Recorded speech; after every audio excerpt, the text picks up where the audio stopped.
Hi friends, welcome to Jeeva சமையல் vlogs. எல்லோரும் எப்படி இருக்கீங்க? இன்றைக்கி நம்ம ஜீவா சமையலில் புதுவிதமாக ஒரு டிஷ் தான் செய்ய போகிறோம். வாங்க பார்க்கலாம்.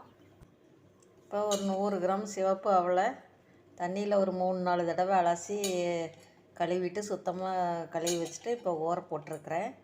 இது கொஞ்சம் நேரம் ஊறட்டும், ஒரு 10 நிமிஷம் 15 நிமிஷம் இது ஊறட்டும்.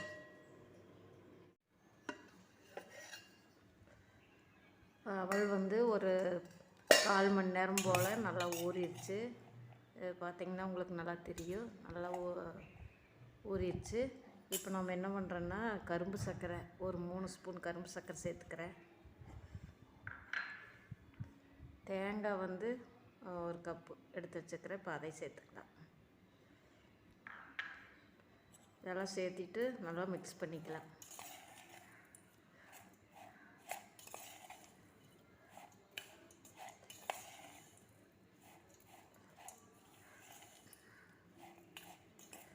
இந்த சர்க்கரையெல்லாம் கொஞ்சம் அப்படியே அவளோட ஒட்டி வரணும். அதனால் நம்ம ஒரு 5 நிமிஷம் மூடி போட்டு வச்சிட்டோம்னா சர்க்கரையெல்லாம் கொஞ்சம் அந்த ஈரத்துக்கு அப்படியே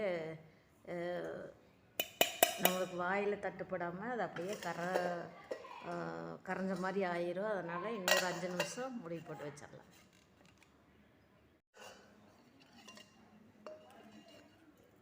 சர்க்கரை தேங்காய் சேர்த்து ஒரு 5 நிமிஷம் ஆயிடுச்சு. இதெல்லாம் கலந்துருச்சு. இனி நம்ம இதையே அப்படியே சாப்பிட்டுக்கலாம்.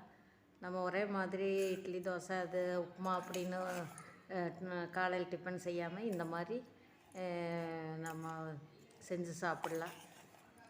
இது உடம்புக்கு ரொம்ப நல்லது, சிவப்பு அவல். அதனால் இது மாதிரி செஞ்சு பார்த்துட்டு எப்படி இருக்குதுன்னு வீடியோவில் சொல்லுங்கள்.